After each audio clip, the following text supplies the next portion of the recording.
The next panel, Cybersecurity Under the Spotlight, Data Privacy and Regulation, will examine the evolving cybersecurity landscape, focusing on data privacy, regulatory changes, and the impact of 5G on public safety. Joining us on stage, the panelists, we're going to have Charbel Sarkis, Director of Systems Engineering for Telcos and MSSPs, Fortinet, Dr. Ibrahim Gideon, Executive Director, Guardian Safety Net, Ari Banerjee, Chief Strategy Officer, Netcracker Technology, Dr. Lydia Stepinska-Ustasiak, President and Co-Founder of Polistratos Insitute, Isa Chini, CEO 137, Chief Nishan Duraipa, Chief of Peel Regional Police, and Hosni Znaiber, Managing Director, PMP Strategy of Middle East and Asia, Middle East and Africa will moderate the panel. Welcome everyone, ladies and gentlemen, esteemed panelists, distinguished guests. Welcome to our panel on cybersecurity, data privacy and regulation. And AI. Of course, AI is the subject of all these 2 days. Just to make sure we've covered things with the... So, as we have explored many insightful discussions during these 2 days regarding many topics as AI, infrastructure, cloud, computing, networks, we do have today a panel that focuses on cybersecurity, which is, in my opinion, the key element that ties all these technologies together and making sure that their implementation are safe and effective, especially in our digital world. I think the importance of robust cybersecurity measures, rigorous data privacy protocols, and adaptive regulatory frameworks has never been more critical. In this session, we will take the opportunity to delve into 4 key topics that are transforming cybersecurity framework and landscape today. First, we will explore the evolution of the cybersecurity landscape in both the telecom industry and the regulatory agencies. Next, we will focus on the challenges, opportunities, and risks into implementing AI into the cyber ecosystem. Our third topic will examine safety, public safety and data privacy in implementing and using different technology. And finally, we will explore perspective and approaches to building cyber resilience for the future. But before starting, I would like to give some moments to our esteemed panelists to introduce himself, as we have various profiles from public research, vendors, law enforcement, and what we have businesses too. So let's take, please, just 30 seconds for each to introduce themselves. Cool. And then we go further. Maybe we give the floor to Lydia. With the lady, yeah. Ladies first. Yes, go ahead, Lydia. Thank you very much. My name is Lydia Stepinska-Ustasiak. I've been working for telecommunication and ICT sector for 25 years, recently for T-Mobile Poland, part of Deutsche Telekom, and I run an NGO called Polistratos Insitute. Everyone, thank you, Tony, for a great event. Isa Chini, we're a startup in Canada, 137. We help operators and enterprise to reduce problems such as fraud by providing digital identity solutions, in particular around decentralization, which we will be happy to tell you more about in a few seconds. Hi, good afternoon, everybody. My name is Ari Banerjee. I am the Chief Strategy Officer for Netcracker Technology. We are a leading digital transformation, BSS OSS provider, so we'll have a slightly different take on what cybersecurity means when it comes to operations, managed services for service providers across the globe. So glad to be here. Thank you. Thank you, Ari. Charbel. Good afternoon, everyone. My name is Charbel Sarkis. I'm the Director of Systems Engineering in Fortinet. I've been in the cybersecurity industry for almost 25 years now. I'm based here in the UAE. Happy to be here. Hoping to have a good conversation.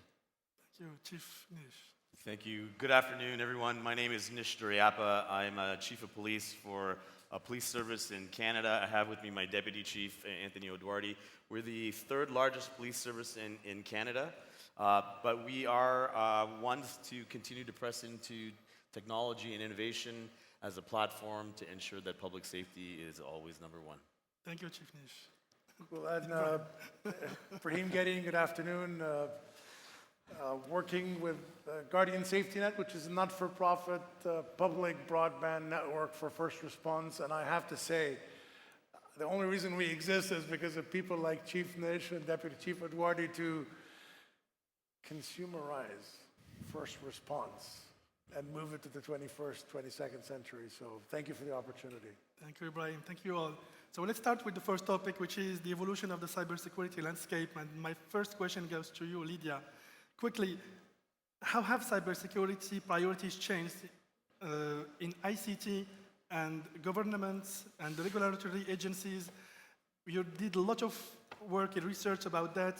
You had an experience in telecom sector. So please provide us with your ideas and perspective about that. Yeah, thank you for this question. We observe very intense transformation in the area of cybersecurity, and the pace of this transformation has accelerated significantly during the last decade. And on the one hand, we have intense work of governments and international organizations setting new rules and new regulations in this area, particularly in Europe, where we have NIS2 directive boarding cybersecurity measures in the private sector. We have an ongoing discussion on the EU cloud certification scheme, which exposed completely different approaches to data security, to data maintenance and storage in the context of cybersecurity and in the context of digital sovereignty. This discussion, the end of discussion will not happen probably very soon. And on the other hand, we have rapid growth of new technologies in the area of cybersecurity. So as the result, we can observe that rapid advancements of methods of cyber crimes, but on the other, we can very efficiently predict potential attacks, respond, and think about it before they materialize. And this is the advantage. Thank you, Lydia. My next question goes to Sharbal. We were discussing earlier about the cyber threats that they don't have any frontier. So today, with like this global digitalization and remote work, how do you think they are affected with like cybersecurity threats in today's like ecosystem? Sure. I mean, whenever you're looking at cybersecurity from a high level, from bird's eye view, you look at the threat landscape and the threat vectors. Remote work is, a threat vector. I'll touch on that later, but the threat landscape has evolved a lot, and remote work caused the threat landscape to become more complicated, not only for the enterprises or the end users who have employees working remotely, but for vendors like us as well, because there are solutions, or there were solutions in the market that were advertised as these solutions are for remote work, like traditional VPNs, tunnel-based technologies. And there were companies or organizations that were using those solutions. And so there were companies that thought they were ready for remote work, and there were companies that were not. And then COVID came, and everybody realized that even companies that thought they were ready for remote work, they were not. Scalability was an issue. Annoyance for the end user was a major issue with that tunnel-based technology. So us vendors, we had to step in. We had to step in really quick to create something different, something that can be transparent for the user, but adds security, adds to the security as well, right? Now, when it comes to the threat vectors,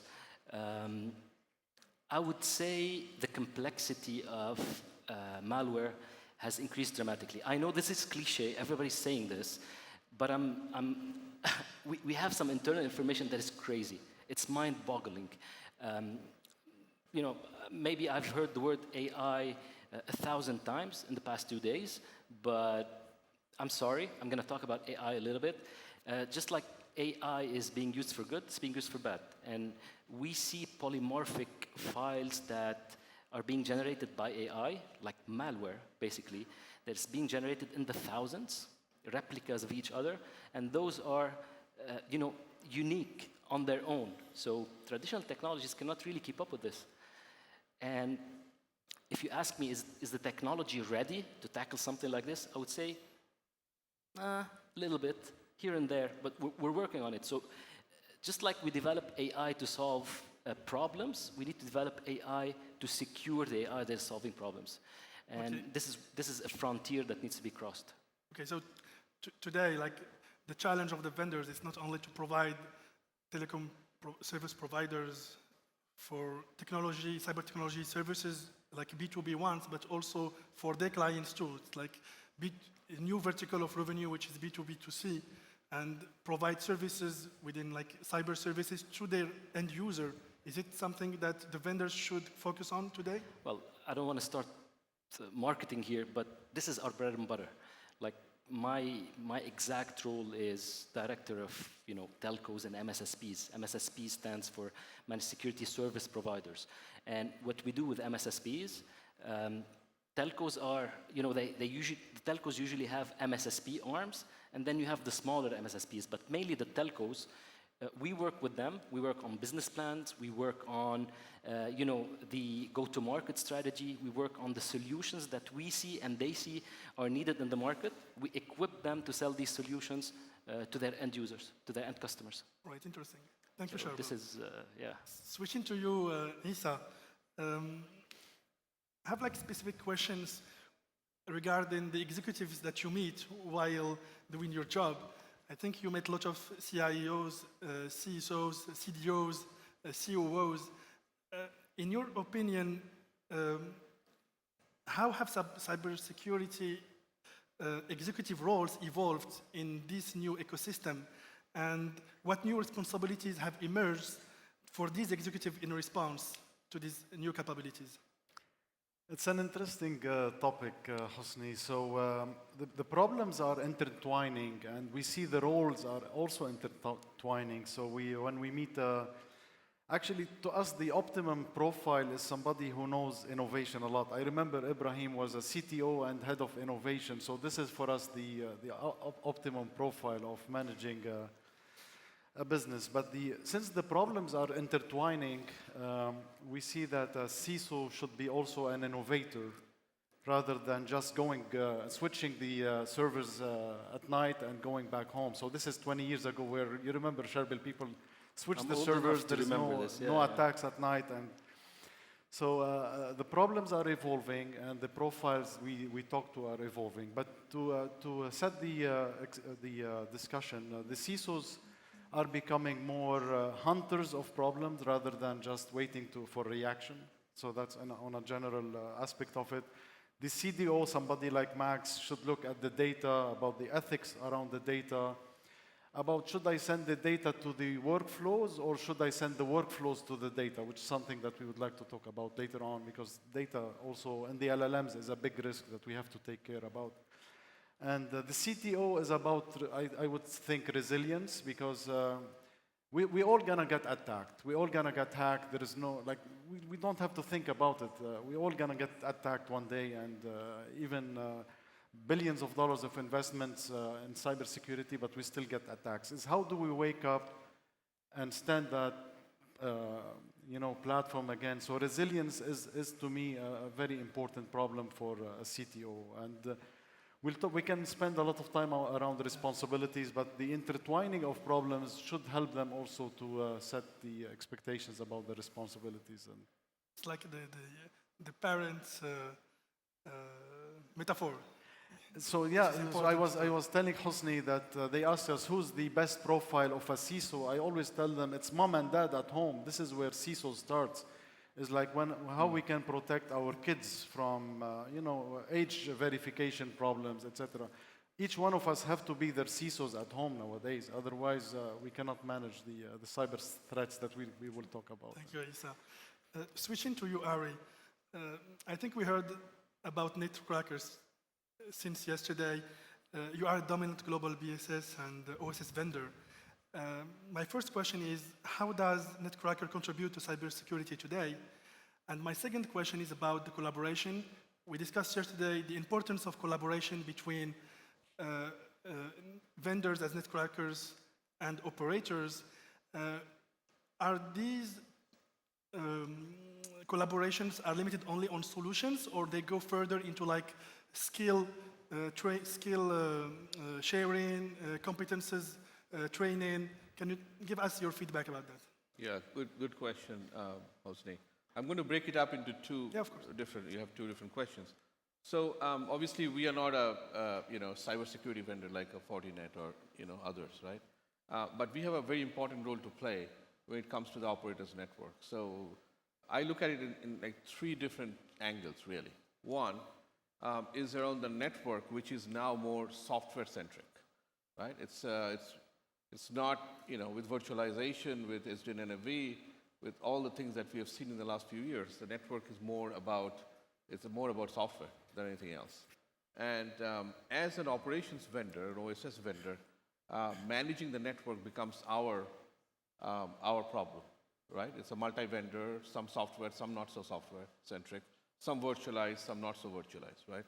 How do you manage that? And then we see with, the global politics, with everything, the attack on the networks, so cybersecurity concerns, through nation actors, right, coming up, threat nation actors and things like that.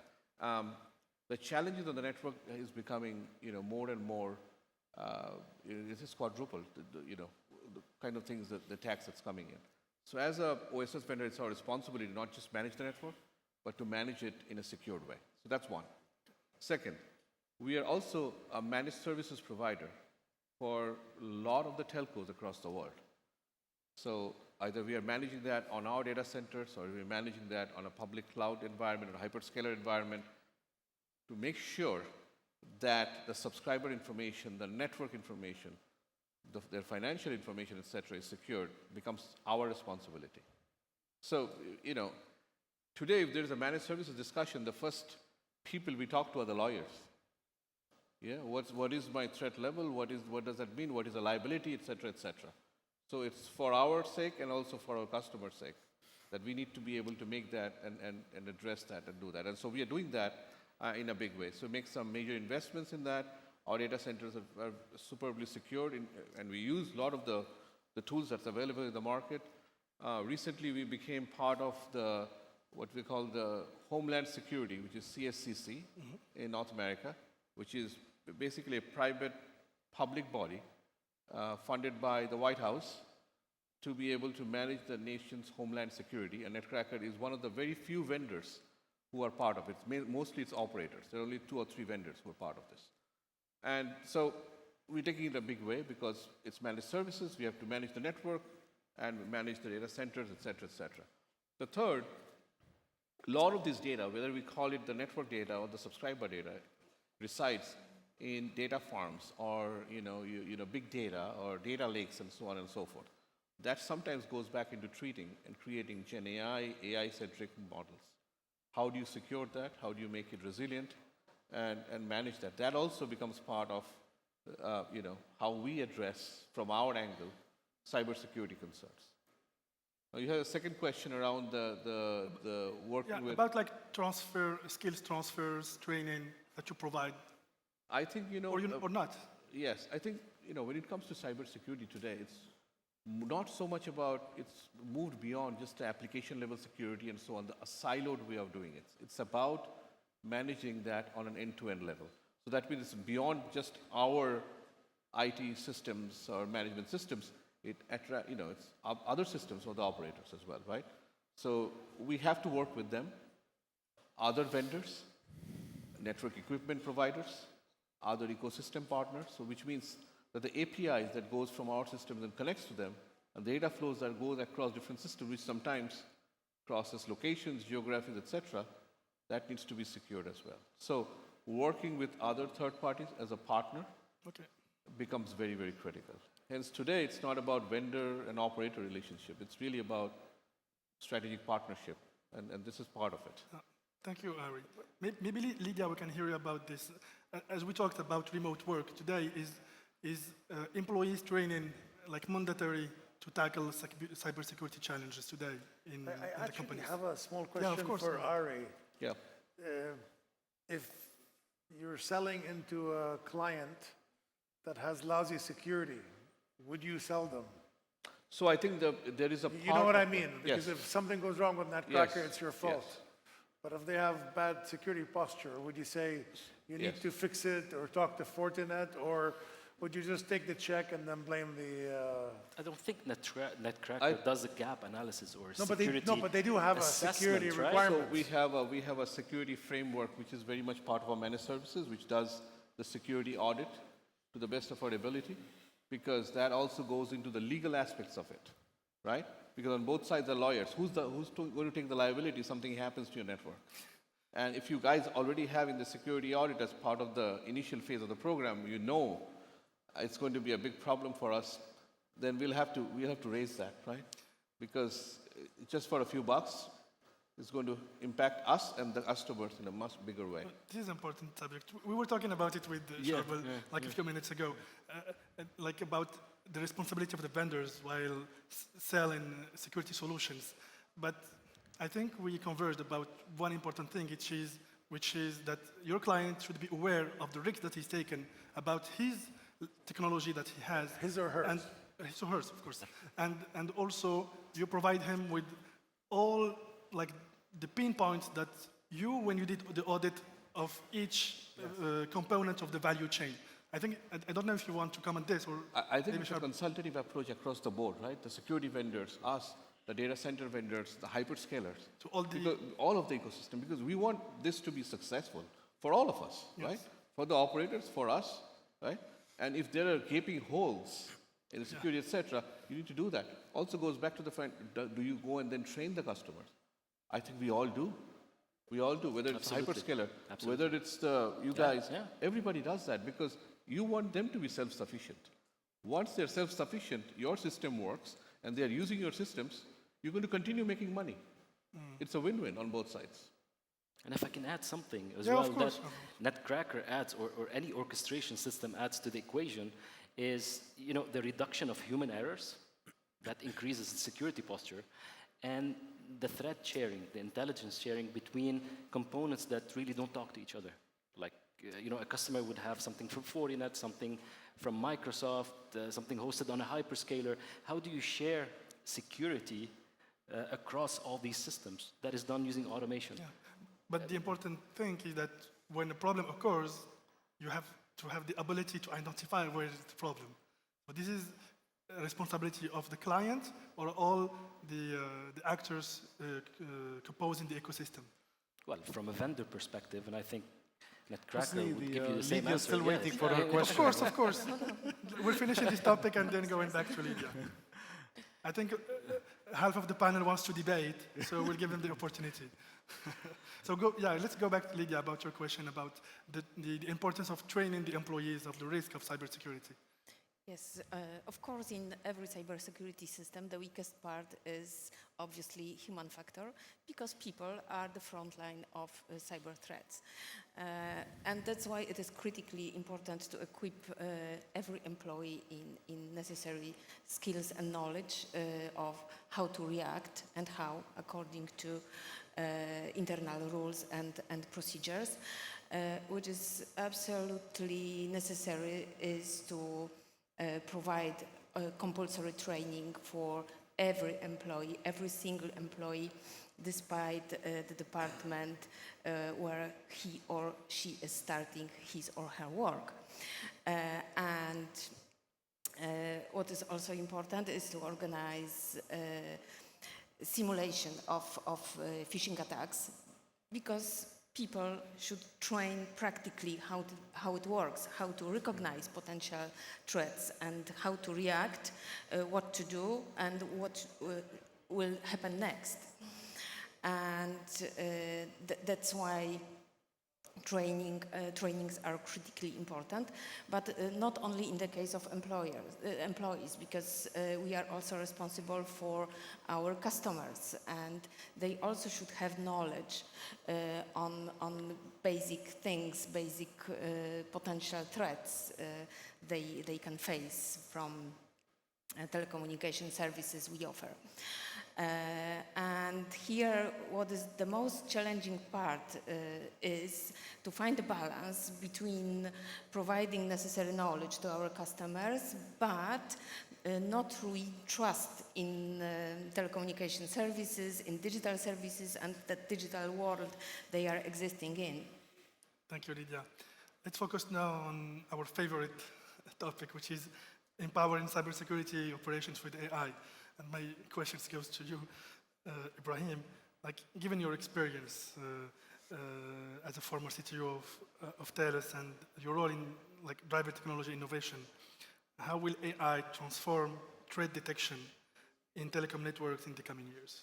Yeah, I think the example I'd like to use, before that we used to put a big fence and a wall, right? Like the old firewalls. But what's changed now is you don't have that. There's no fence, like you're in the cloud, your applications come from anywhere. Yeah. So the example when we use AI, and there's stupid AI and then there's smart AI. I hate actually the word AI because why is it artificial? People spend so much time on the word artificial.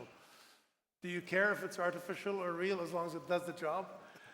The key with a lot of cybersecurity companies is, and I would love to see my colleagues, as soon as I identify a threat, I mitigate it before I protect against it. So that being the case, you need to train. People talk about the models, and I'm tired of hearing the word LLM, SLM, MLM. A model. So you're training a model, right? I agree with him, actually. When you're talking about threat detection, you're not talking about LLMs anymore. You're talking about Gen AI, right? You're talking about neural networks. Nobody mentioned that. But 100%. So I'm... This is the upcoming question. But the thing that as you train the model is like when somebody comes to your house and they pick up a stone. In the old days, you wait till they take the rock, they break your window, and then you react. With AI or whatever model you're using is as soon as somebody picks up the rock, you're shooting that person. Maybe they're innocent. They're taking the rock out of the way. So when we talk about AI and cybersecurity, I think it's very critical to know that at the infancy of it, we have as a responsibility as an industry to make sure when we train it, we're going to have some missteps. So the key is to make sure that it's in areas that are black hole or we don't care about, because as you shoot the threat or the potential threat, you want to make sure you're not actually shooting legitimate clients or, I shouldn't use the word shoot, I have the chief of police beside me, mitigating it right, you know what I mean? So I think this is one critical area. I don't think there's a lot of privacy aspects on it, but I think we need to work as an industry between clients and vendors to say, this is how fast we converge. And let's go to proactive. And you talk about neural networks. I don't know how old you are, Sharbel, but I remember neural networks at school. This is the basis of AI or basis of machine learning, intelligent switching. But I think that piece, nobody's talking about the time to train and the fact that it might change per vertical. So people call them small language. So is telco a bit different than healthcare? Or is that where actually the next Fortinet or the next Palo Alto or the next NVIDIA could be the one that actually converges multiple models and multiple verticals? See, that's the thing with neural networks, right? It's not your fault, this stupid thing, well, not stupid, but it's... keep talking. Go ahead. So in a neural network, you have thousands and thousands of machine learning models underneath that. And different models are designed to do a different task or detect a specific kind of a threat or malware. They both form that neural network. So with proper training, the same neural network, which is very, very complicated underneath, can be trained for telcos, for the financial industry, so on and so forth. You said something about training, by the way, Ibrahim. You said having trained the model. It's not really how it works, right? The model is constantly trained. We see billions and billions of events, not just us, other vendors as well. We But see you guys are billions special. No. You should say yes, you're marketing, right? No, we're not marketing anything here. We're talking about technology. So when you see billions and billions of events per day, you keep on training that model, and then you update the model that you gave to your customer. On top of that, there's on-prem learning, which is equally important, because each model would learn from the environment that is installed in. And this is how it progresses, and it keeps on getting better and better and better over time. No, 100%, and it's the model is self-learning or self-training. Yeah. My only concern is the tolerance for the errors that we're going to get as we evolve. False positives, we're going to... False. They're going to get less and less and less. But the reason I mention it is because some operators at a certain point in time gave up on looking at alarms. They will get 100,000 alarms per day and they're okay with it. So I think we shouldn't fall into that malaise of false positives Not or just ignoring yet. them. Not just yet. I'm a little bit confused, but just to understand your point of view, Ibrahim, so are you for or against 100% for. implementing AI-driven? I'm 100% for because I think the bad actors are using all the tools they can. So it's up to us to at least be able to compete with them. It's not that difficult. Like the most complicated AI engines are open source. It's not that difficult for anyone to train that to generate malware. Yeah, of course. It's really simple. Maybe we'll give Chief Nash the opportunity to give us his feedback about his position. I have specific questions for you, Chief Nash. As a leader in law enforcement, how are you seeing police department implement AI technologies in their cybersecurity and crime prevention efforts? And what challenges have you encountered in ensuring these implementations are both effective and ethically sound? No, I have the privilege of speaking on behalf of public safety and law enforcement, but I can tell you globally, our profession has completely changed. It has completely changed. The amount of data that our officers receive, have to transmit, they get from the public is tremendous. I'm going to quote my deputy. He says, it's a tsunami of data, whether it's endpoint technology, mobile devices, video cameras, drones. So the data being received by public safety all needs to be processed. So I'm happy I'm here with some colleagues that are, I'm going to call you colleagues because you're vendors. You're meeting us halfway in the whole equation because not only is it significant to be a public safety professional, but we depend on all of you for your solutions to give us a platform to serve the community better. So an example, Husni, is, for example, at Peel Region, we receive millions of calls a year to our communication center, 911 emergency calls. Can I tell you, in Peel, if you called 911 last year, that's our emergency number, you would have waited on hold for about almost 2 minutes. Can you imagine life or death scenario calling? It's because of the volume of phone calls that we're getting there. Can I tell you, our latest technology platform has allowed us to apply AI to discern some of the calls. So now we're down to 14 seconds, which is still too long. But AI is able to discern, you know, the three of you are calling for the same matter, but you're calling for a baby not breathing, right? It can discern, oh, I'm just calling because I need a tow truck, or I need help. It calls back people that hang up. And whereas I used to have a human doing that, and people waited tremendously, now things have shifted. So some of the challenges, though, are that now the public can call us for help from any application. It's not just an analog phone call, a digital phone call. Now it's through other platforms.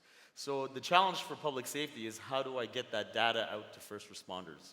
And you know, Brahim knows well enough that we are a strong advocate for the telecom providers coming alongside of us to help us with priority, security, and even preemption where it's possible to get data out to our first responders. Can I tell you, we need you to meet us halfway, and that is the reality of what we're facing in public safety. And I think on the point of AI, using the brains of subject matter expertise is what made what Chief Nish is talking about work. Like, so having actually a live person working on the model to say, you know what, you guys are calling from the same location about the fire, I'll take one call. Yeah. And then you have a baby who's not breathing problem. So it's, in the bigger scheme of things, it's not nuclear physics, but it is brilliant because all of a sudden you're able to bucket and actually a proactive way of learning.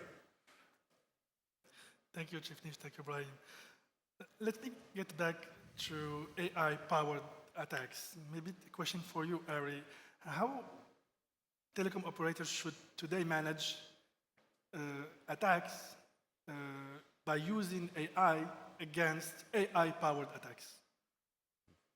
Yeah, I mean, it's a complicated and a very good question. And I don't think we have solved the puzzle very effectively. I would lie if I say, yeah, it's been all solved, there's no problem at all. It's not. I think it's a curveball that every operator faces every single day. We face that in our data centers, the managed services centers. Whether we are owning it in a hybrid cloud or in our data center doesn't matter. And I think we in fact work with our security blanket, our security, the person and the team who manages this on a regular basis with the tools that comes from the vendors, right? We don't provide those tools. We rely on Palo Alto, on Fortinet, and other security vendors to provide that. And the other thing is to, what we try to do to stay ahead of the curve is to work with them, in a way to make sure that the data centers are proactively and predictively secured. So in that context, the roles of AI, which we are all talking about, plays a very important role. And are there mistakes? Hopefully not major enough, but you do what you can. Now think about move that from that bit of it to a lot of stuff that people talked about when they talked about Gen AI, for example. And I know it's not securing the network, but Gen AI also has a major security concern because now you're dealing with public LLMs. And public LLMs are somewhere in the public web, and you're utilizing that, and then you're trying to provide certain responses to the end consumers, whether it's your subscribers, whether it's your enterprise customer, it doesn't matter, right? And in the telco environment, what we have seen, most of the use cases are, you need access to subscriber data, network data, all these information that exists in our solutions, BSS, OSS, for example, in many cases. And so you're really triaging between public LLMs, and an operator has multiple LLMs that they're working with. They're working with Microsoft, they're working with AWS, they're working with Google, they're working with Hugging Face, you name it. They sometimes, on top of that, also have their own LLMs that they're training.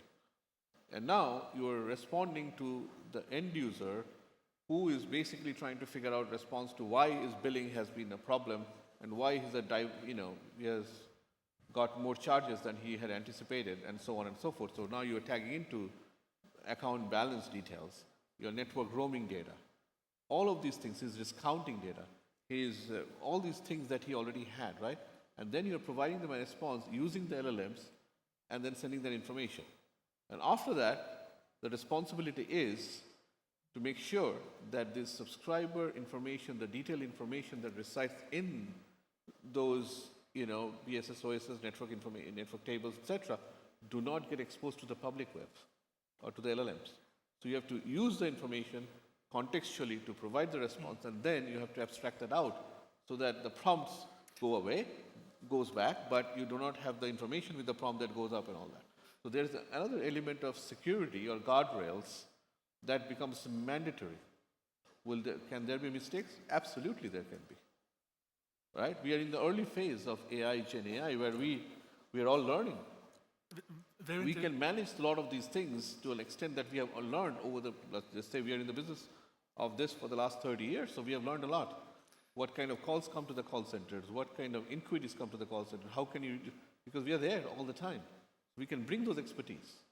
But there will be certain things that we still don't know. Very interesting topic. I would love to go further, but we have another topic to address, so maybe later on. I would add one more thing when we talk go about ahead. artificial intelligence.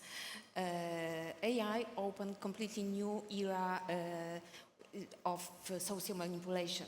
And when we talk about social manipulation, again, human factor is the most important thing. And we, again, should equip people in knowledge and skills how to distinguish, how to recognize social manipulation and what details they should pay attention to and which channels could be the most important. This is a basic thing. Very important thing. Isa, maybe you want to comment?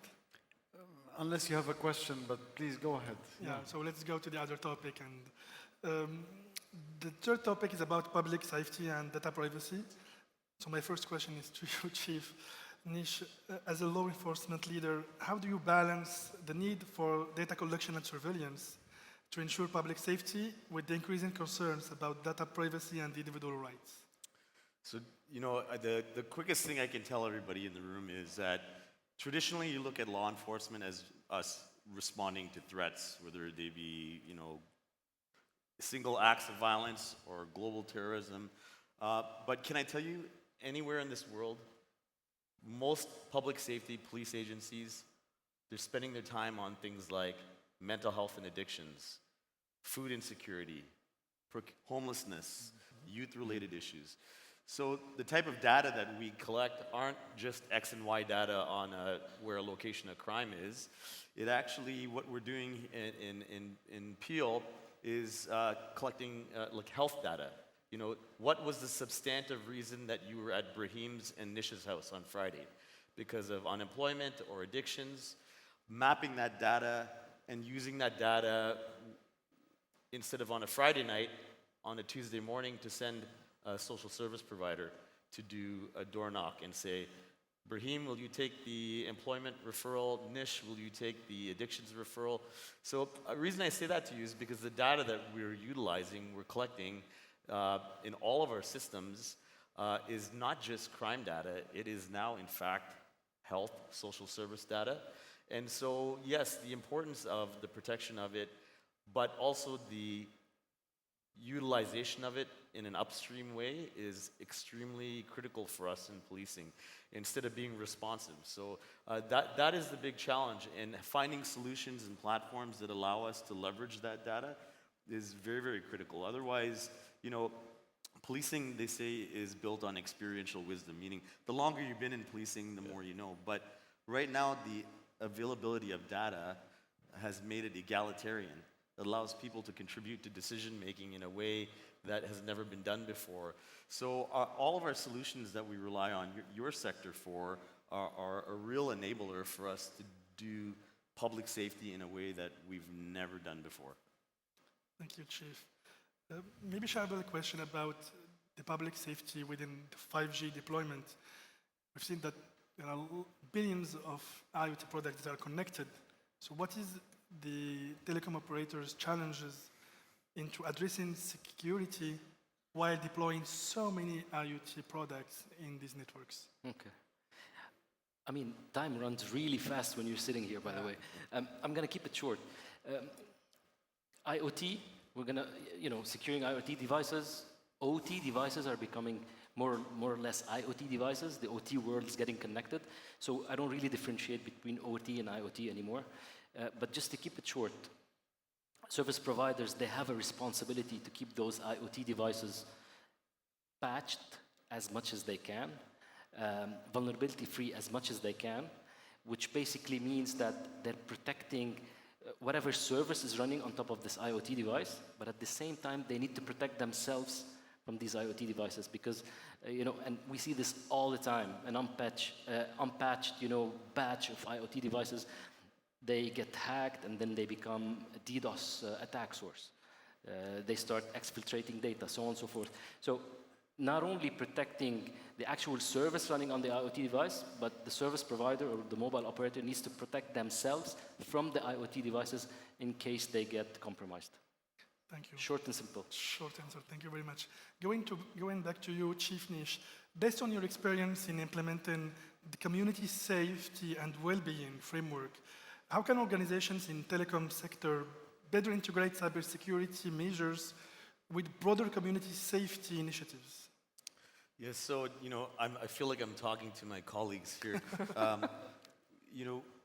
Involving us in product development at the front end is very critical. So, for example, our philosophy for policing is shifting. It's aiming to become more upstream so we can mitigate the risk before it happens, right? So it's not just emergency response, but we were looking at prevention, social development. So the need for us in this space, as I mentioned to you, is shifted in such that the products that we need are ones which we're not just getting something off the shelf anymore. Because for me to stand in front of the public to legitimize a piece of technology, a software, or a platform for technology, the public doesn't believe me. What I need is the product development to already have met me halfway with some of the legitimacy built into it, the articulation, the checks and balances, all of which the public are expecting out of me, but I'm not sure if they're expecting it out of you, right? So for me, as a public safety leader in policing, we really enjoy when we have relationships with vendors or solutions that are allowing us to contribute to the development on the front end. Thank you very much. So we have 5 minutes to discuss our last topic, which is building the cyber resilience for the future. So I have just 2 questions, but my first one will go to Lydia and Isa. It's about the key elements to build a strong resilience strategy for the future. What are the key elements? Go ahead, Isa. Okay.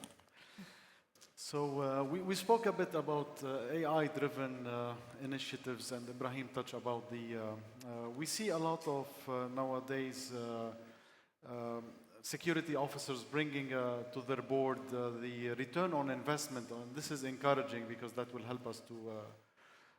We see a lot of issues with supply chain, so and always we forget. I think Nishan, definitely you touched on supply chain. We see a lot of problems around supply chain, and how can we address that? This will affect a lot resiliency. My problem of what I heard just on the panel today is that nobody touched on the user in the journey of security. We always think about systems, we always think, but at the end of the day, are we protecting the enterprise or the users? And we cannot decide one way or another, but to me is that we should not forget about the user. This is where the data is coming from, and that's another issue for resiliency in that matter. And my last comment before I pass it to Lydia is that things are interconnected, like IoT and 5G, etc. We always think silos. We never think of how can we bring resilience when we talk about interconnected systems. So a video camera is talking to a server, it's talking to a human being, etc. So how can we think about this interconnectivity between them? And Lydia, please, up to you. Yes, when we talk about national approaches to strategies of resilience in cybersecurity, it should be multidimensional. Government should be responsible for implementation of knowledge of cybersecurity in curricula at every level of education on the one hand. The second thing is higher education and necessity to provide new curricula focus on cybersecurity at higher education level. And the third thing is supporting environment for companies, because I know from Poland how much time it takes to agree on regulations related cybersecurity area.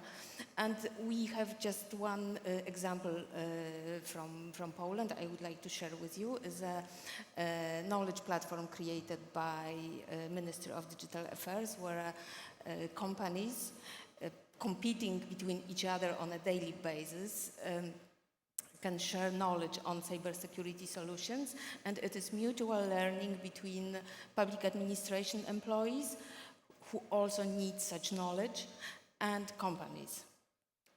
Thank you, Lydia. We have 2 minutes to address my last question, which is an open question, so feel free to jump and give us your perspective about it. We talked about AI in cybersecurity, but how about emerging and new technologies, blockchain, quantum computing, zero trust architectures?